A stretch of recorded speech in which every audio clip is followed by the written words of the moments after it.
श्री कृष्ण कहते हैं कि इंसान को धैर्य रखना चाहिए। धैर्य से ही कार्य बनता है। समय व्यक्ति को आगे बढ़ना सिखाता है। समय आने पर सफलता अवश्य मिलती है। व्यर्थ की बातों में नहीं उलझना चाहिए। दूसरों की बातों पर ध्यान न दो। आगे बढ़ते रहो, कर्म करते रहो। कर्मों से व्यक्ति महान बनता है। जीवन की विपरीत परिस्थितियों में भी धैर्य नहीं खोना चाहिए। जिसने अपने मन में आगे बढ़ने का निर्णय कर लिया वह आगे बढ़ जाता है, और जिसने मन में एक बार भी हारने की सोच ली उसका हारना तय है।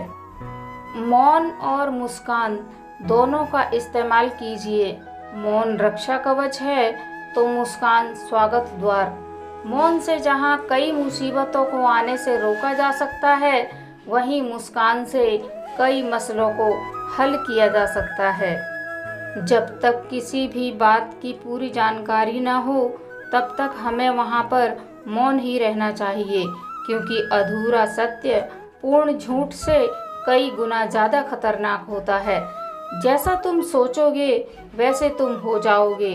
अगर तुम अपने आप को निर्बल मानोगे तो निर्बल, और अपने आप को ताकतवर मानोगे तो ताकतवर हो जाओगे।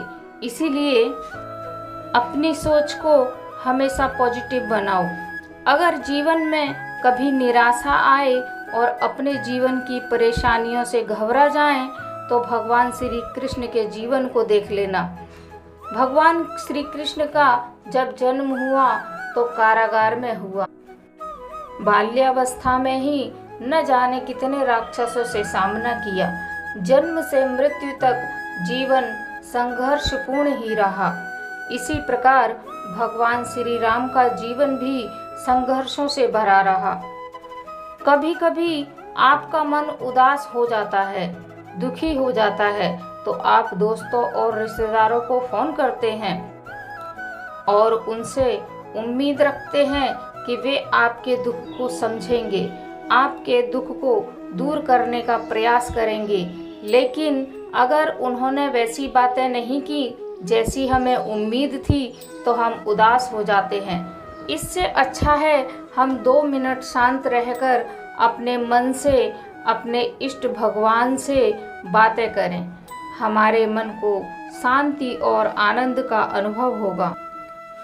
सुख और दुख यूं तो एक दूसरे के पूरक हैं, मगर दुख हमेशा सभी को दूसरों का कम और अपना ज़्यादा लगता है। इसी प्रकार सुख हमेशा सामने वालों का ज़्यादा और अपना कम दिखता है। सब दुख दूर होने पर मन प्रसन्न होगा, यह आपका भ्रम है। इसीलिए हमेशा अपने मन को प्रसन्न रखिए, हमेशा सब दुख दूर रहेंगे। किसी से ईर्ष्या करके मनुष्य उसका तो कुछ नहीं बिगाड़ सकता, लेकिन अपनी निंद्रा और सुख संतोष खो देता है। 3 तरह से दुख को दूर किया जा सकता है। दुख को सह लें, दुख को समझ लें, या दुख को सुलझा लें। बीते हुए पलों को याद कर व्यर्थ दुखी न हों। बिना मांगे किसी को सलाह न दें। सुख और दुख हमारे पारिवारिक सदस्य नहीं हैं, मेहमान हैं। बारी बारी आएंगे, कुछ दिन रहकर चले जाएंगे। अगर वो नहीं आएंगे तो हमें दुख और सुख का अनुभव कहाँ से होगा। कर्म की अपेक्षा भाग्य पर विश्वास करने वाला व्यक्ति सदा दुखी रहता है। छोटी छोटी बातों पर चिंता करना छोड़ दो। भगवान कृष्ण कहते हैं, खुद पर भरोसा रखो, खुद को कमजोर न समझो। ऐसा कोई कार्य नहीं जो तुम न कर पाओगे। चलना शुरू करो, गिरते पड़ते लड़खड़ाते चलते रहो, मैं तुम्हें संभाल लूँगा। अगर तुम दूसरों के दुख को दूर करने का प्रयास करोगे तो तुम्हारा दुख अवश्य दूर होगा। एक समय की बात है, एक राज्य का राजकुमार अपने पिता के साथ भ्रमण करने के लिए निकला।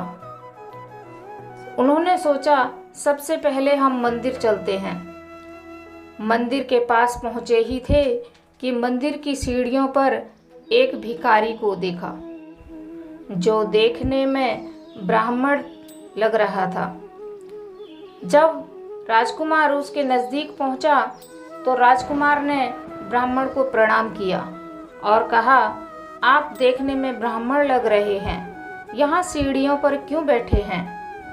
तब उस भिखारी ने कहा कि हाँ, मैं ब्राह्मण ही हूँ, लेकिन मैं अत्यंत गरीब हूँ। मेरे पास धन का अभाव है, इसलिए मैं भीख मांगकर अपने परिवार का पोषण करता हूँ। राजकुमार को भिखारी पर दया आई और उन्होंने एक स्वर्ण मुद्राओं से भरी हुई पोटली उस ब्राह्मण को दे दी। ब्राह्मण बड़ा खुश हुआ और राजकुमार को धन्यवाद कर वहां से सीधे अपने घर की तरफ चल दिया। जैसे ही ब्राह्मण कुछ आगे बढ़े थे, तभी एक चोर ने उनके हाथ से स्वर्ण मुद्राओं से भरी हुई गठरी छीन ली और वह भाग गया। ब्राह्मण शोर मचाता रह गया। वह निराश होकर अपने घर पहुंचा।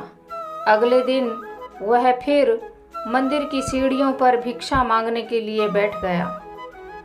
उसी समय राजकुमार अपने पिता के साथ दोबारा वहां पर आए। राजकुमार ने देखा, अरे ये तो ब्राह्मण बैठे हुए हैं। उनसे पूछा, क्या हुआ? मैंने कल आपको धन दिया था आपकी गरीबी दूर करने के लिए। ब्राह्मण ने सारी घटना राजकुमार को बता दी। राजकुमार अत्यंत दुखी हुआ। उसने कहा, चलो ठीक है, मैं आज आपको एक माणिक देता हूँ, आप उसे संभाल कर रखिए, इससे आपके धन का अभाव दूर हो जाएगा। भिखारी उस माणिक को लेकर प्रसन्नतापूर्वक अपने घर की ओर चला और घर पहुंचकर एक खाली घड़े में उस माणिक को रख दिया और कुछ पलों के लिए विश्राम करने लगा। तभी ब्राह्मण की पत्नी जल लेने के लिए नदी किनारे गई, लेकिन वह जा ही रही थी कि रास्ते में उसे ठोकर लगी और उसका घड़ा गिरकर टूट गया। ब्राह्मण की पत्नी ने सोचा, मेरा घड़ा टूट गया, मैं पानी कैसे लाऊंगी? मैं घर जाकर दूसरा घड़ा लेकर आती हूँ। ब्राह्मण की पत्नी अपने घर को वापस लौट आई और घर आकर उसने दूसरा घड़ा लिया और नदी किनारे चली गई। जब नदी में उसने अपने घड़े को डुबोया तो उसमें से कुछ लाल पत्थर निकलकर गिर गया, लेकिन ब्राह्मण की पत्नी ने सोचा शायद कोई कंकड़ है जो गिर गया, और वह पानी लेकर वापस अपने घर आ गई। तब तक ब्राह्मण भी उठ गया था। ब्राह्मण ने अपनी पत्नी को सारी घटना बताई और कहा, मुझे माणिक मिल गया। जैसे ही ब्राह्मण की पत्नी ने ब्राह्मण से पूरी बात सुनी तो वह बड़ी उदास हुई और अपनी पानी लाने वाली बात ब्राह्मण को बता दी। ब्राह्मण भी बहुत दुखी हुआ और अगले दिन वह फिर भिक्षा मांगने के लिए मंदिर की सीढ़ियों पर बैठ गया। उसी समय राजकुमार वहां पर आए और उन्होंने ब्राह्मण को फिर देखा तो फिर वही सवाल किया कि मैंने आपको धन दिया था जिससे आपकी गरीबी दूर हो, लेकिन आप तो फिर यहीं पर हैं। ब्राह्मण ने दुखी मन से सारी घटना राजकुमार को बता दी। राजकुमार भी बहुत दुखी हुआ। राजकुमार ने राजा से कहा, पिताश्री, इनका दुख तो दूर ही नहीं हो रहा, क्या करें? राजा ने कहा, समय आने पर इनका दुख अवश्य दूर होगा। और यह कहकर राजा ने 2 रुपए निकाले और ब्राह्मण को दे दिए। ब्राह्मण हाथ में लेकर आगे बढ़ गया। तभी ब्राह्मण की नज़र एक मछुआरे पर पड़ी। मछुआरे ने मछली को निकालकर जमीन पर पटक दिया। ब्राह्मण को मछली पर दया आई और ब्राह्मण ने वो 2 रुपए देकर मछुआरे से उस मछली को खरीद लिया। मछली को उठाया और अपने कमंडल में डाल दिया, जिससे मछली उछल कूद मचाने लगी। उसी समय मछली ने अपना मुंह खोला। मुंह खोलते ही उसके मुंह से वह लाल पत्थर बाहर निकल आया। जब ब्राह्मण ने देखा कि ये वही पत्थर है जो मुझे राजकुमार ने दिया था, तो वह बहुत प्रसन्न हुआ और प्रसन्नता से वह चिल्लाने लगा, मिल गया, मिल गया, मिल गया। ब्राह्मण की इस तरह की आवाज़ चोर के कानों में पहुंची। जो चोर ब्राह्मण की धन से भरी हुई पोटली लेकर भाग गया था। उस चोर ने सोचा कि ब्राह्मण ने मुझे देख लिया और यह राजा को मुझे पकड़वा देगा। चोर डर गया। उसने कहा, मैं आपसे क्षमा मांगता हूँ, आप यह धन की पोटली वापस ले लीजिए और मुझे क्षमा कर दीजिए। ब्राह्मण को सारी बात समझ आ गई और उन्होंने कहा, ठीक है, मैं तुम्हें क्षमा कर दूंगा, लेकिन तुम बुरे काम छोड़ दोगे, चोरी छोड़ दोगे। चोर ने कहा, ठीक है, मैं सारे बुरे काम छोड़ दूंगा। और इस प्रकार ब्राह्मण ने अच्छा कार्य किया और उसे फल भी अच्छा मिला। इसी प्रकार जब हम दूसरों की मदद करते हैं या अच्छा कार्य करते हैं तो हमें अच्छा ही फल मिलता है। आज के लिए बस इतना ही। जय श्री कृष्ण। राधे राधे।